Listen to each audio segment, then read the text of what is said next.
Galera, é o seguinte, a gente já começou o novo ano e os lançamentos continuam chegando, seja para os consoles mais novos ou para os que estão saindo de cena. Tendo isso em vista e principalmente o atual cenário de preços e condições para compra de um videogame, a gente vai listar nesse vídeo 5 motivos para você comprar um PS4 em 2021. Ou seja, nós vamos falar dos principais pontos positivos que agregam na vida útil do console até os dias atuais e podem fazer com que você o escolha na hora da compra. Mas é claro, antes de continuar, não se esqueça de clicar no gostei para ajudar, porque isso é importante pra caramba, e se inscreve ativando o sininho das notificações para não perder os vídeos de terças e quintas às 19 horas. E agora, com tudo isso feito, vamos começar o vídeo.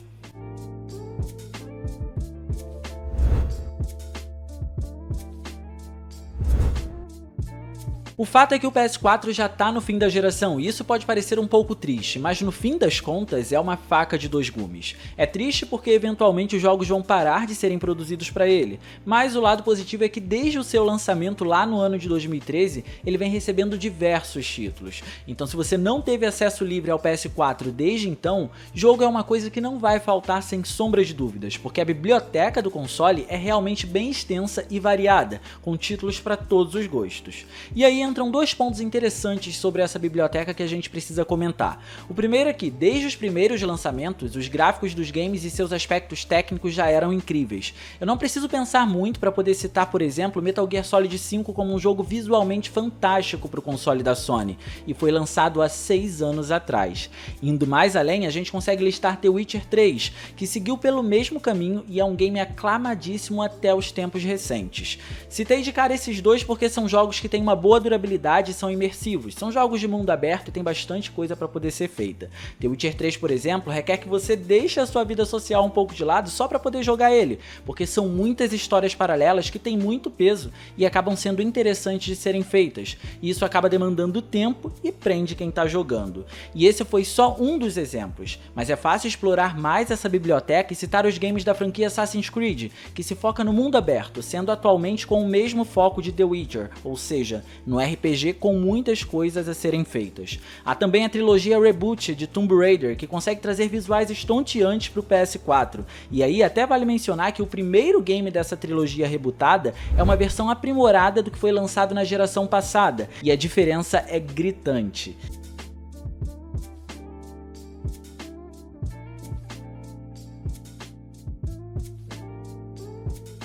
E agora, indo para o segundo ponto dessa biblioteca, é impossível a gente não falar do peso dos exclusivos do console. O peso desses exclusivos começou no ano de 2013 mesmo, no lançamento do console, com Killzone Shadowfall, que é um FPS que te coloca em batalhas contra seres de outros planetas com visuais deslumbrantes, para poder dizer o mínimo. Depois disso, a lista cresceu e conta atualmente com games da franquia Uncharted, que são de qualidade incontestável, The Last of Us Part 2, que segue o mesmo ritmo e pode ser facilmente considerado um dos games mais bonitos dessa geração, God of War, que entra no mesmo cenário por ser inovador dentro do seu estilo e mantém gráficos incríveis também, e por fim, para quem curte jogos de super-heróis, tem Marvel's Spider-Man, o jogo do Homem-Aranha. É claro que a lista vai muito além disso, mas esses são bons exemplos para vocês terem uma ideia do que vai esperar vocês em um PlayStation 4. Todos esses jogos que eu mencionei já apareceram aqui no canal e você pode conferir a qualidade técnica deles acessando a playlist que eu vou deixar no fim desse vídeo. O segundo motivo são os games cross-gen, que basicamente são aqueles games que são lançados para ambas as gerações, tanto a geração que está chegando agora como a geração que está saindo de cena. O PS5 já está aí e isso desperta preocupações com relação ao lançamento dos jogos para o PlayStation 4. Afinal de contas, a gente está falando de uma nova geração que está se consolidando no meio da gente. Mas até o presente momento os resultados são bem satisfatórios com relação a isso, tanto do que já foi lançado para ambas as plataformas, ou seja, PS5 e PS4, quanto das promessas de lançamentos que a gente recebeu que vão acontecer. Isso porque ainda temos diversos títulos que continuam sendo lançados para o PS4 e esperamos por outros que foram prometidos pra gente. Por isso, vamos detalhar melhor esse cenário agora, em que primeiro me vejo na obrigação de falar sobre os cross-gen que já foram lançados, ou seja, os games que já estão disponíveis tanto no PS5 como no PS4, servindo de motivação para a gente ainda assim conseguir escolher um PlayStation 4 na hora da compra. Nesse caso, é fácil mencionar Assassin's Creed Valhalla, que faz o máximo para ter uma boa qualidade visual no console da Sony. Tem também Spider-Man Miles Morales, que mesmo tendo seus efeitos de Ray Tracing removidos no PS4, ele continua com gráficos incríveis e bem polidos, seguindo o estilo do seu antecessor, o que é ótimo para poder manter a qualidade que a gente viu anteriormente, né? E indo mais a fundo, podemos falar de Call of Duty Black Ops Cold War, que mesmo com gráficos extremamente satisfatórios, ele tenta sempre se manter na casa dos 60 quadros por segundo. Isso não é uma exclusividade do PS5, então mérito para o console da Sony de 8ª geração. Ou podemos falar também do mais recém-lançado Hitman 3, que impressiona pela qualidade dos reflexos e polimento das texturas já no PlayStation 4, coisa que não é vista em qualquer jogo. Só que essa lista ainda fica mais animadora quando a gente descobre que jogos como Resident Evil Village ou Horizon Forbidden West serão lançados para o PS4 também, o que é assustador, porque estamos falando de dois games fortíssimos para servir de impulsionador para uma próxima geração, mas ainda assim eles serão lançados para o PlayStation 4. Então nesse caso, a gente pode concluir que jogo não falta no PS4, e pelo visto durante um bom período de tempo nem lançamento vai faltar. Como a gente vem falando de jogos ao longo desse tempo todo, não tem como não mencionar os preços. E aí a gente tem facilidades também, mesmo que estejamos em tempos mais complicados. Digo isso porque temos mais de uma opção para poder encontrar e conseguir comprar jogos com um melhor custo-benefício.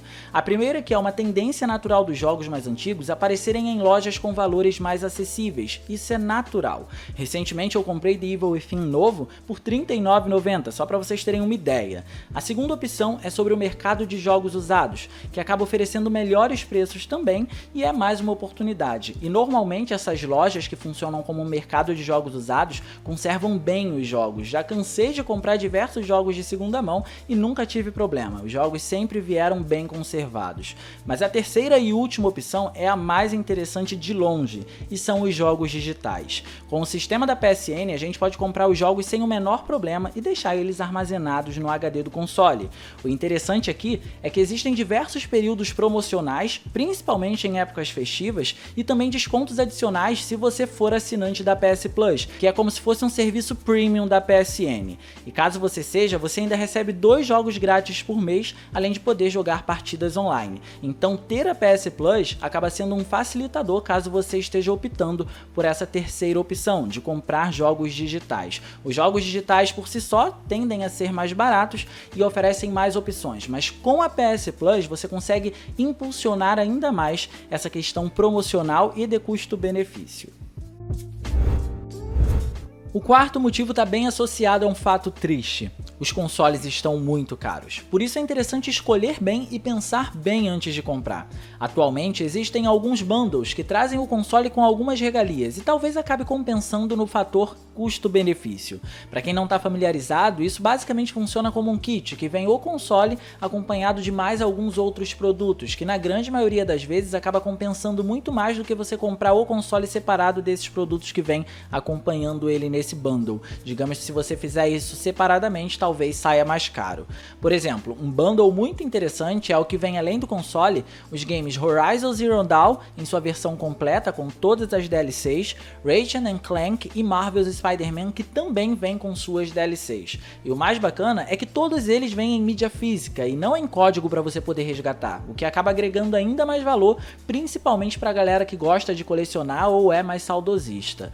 E por fim, mas não menos importante, o console também acompanha um voucher de 3 meses na PS Plus, o que é um agregador, como eu já conversei com vocês, para poder conseguir mais descontos. É claro que esse daqui foi um bundle isolado que eu peguei para poder destrinchar para vocês o que vem e para exemplificar como as coisas funcionam, mas existem diversos outros com outras combinações que talvez acabem agradando mais a vocês. Eu sei que o valor continua bem acima do que já foi um dia, porém, para poder tentar driblar essa situação, é importante observar os jogos em valores promocionais. Jogos que custaram R$200 um dia podem estar custando R$50 a R$60 na PSN. Isso pode ser um fato que agrega muito na economia, porque mesmo que se gaste mais com o console atualmente, você pode recuperar esse dinheiro pagando mais barato nos jogos em períodos promocionais, principalmente nos jogos mais antigos, que quem comprou o console há muitos e muitos anos atrás teve que pagar o valor cheio nesses jogos.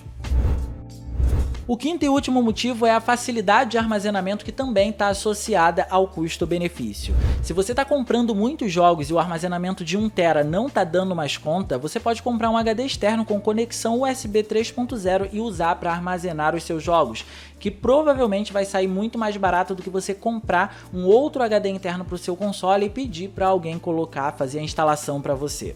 Caso você faça isso, de comprar um HD externo 3.0, eu preciso te aconselhar com relação a uma coisa. No caso de jogos em mundo aberto, é muito mais interessante instalá-los no HD interno do console por conta da velocidade de transmissão ser maior. Jogos de mundo aberto sempre têm uma tendência a demorarem mais para poder carregar os cenários, e colocar um HD externo pode comprometer um pouco isso.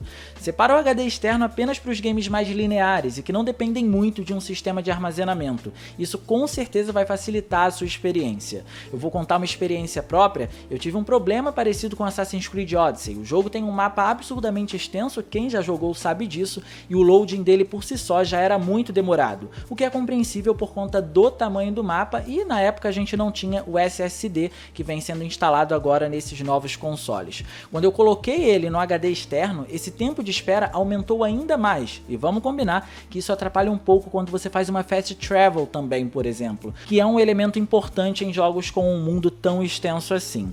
Já em jogos de luta eu não tenho esse tipo de problema, os carregamentos ocorrem tranquilamente e as partidas rolam de forma bem fluida, porque eles não dependem necessariamente desse armazenamento com tanta veemência, entendeu? Ter um PS4 Slim atualmente pode ser interessante, mas requer sabedoria na hora da compra, principalmente se levarmos em consideração que já temos uma nova geração aí. Então você tem sempre que pensar que o custo e o benefício precisam estar na frente de tudo, caso você esteja indo para uma geração que já está se tornando obsoleta. O PlayStation 4 ainda vale a pena, mas a gente precisa sempre lembrar que ele é uma geração passada já. O PlayStation 5 já está aí, então tenham sempre isso em mente. Os preços precisam compensar, beleza? Bom, esse foi o vídeo de hoje, eu espero muito que vocês tenham gostado. Se vocês gostaram, não se esqueçam de clicar no gostei, se inscrevam ativando o sininho das notificações para não perder os vídeos de terças e quintas às 19 horas, e também me sigam nas redes sociais se vocês quiserem trocar alguma ideia, eu vou estar esperando vocês por lá, beleza? Era isso, um grande abraço a todos vocês e a gente vai se ver na próxima.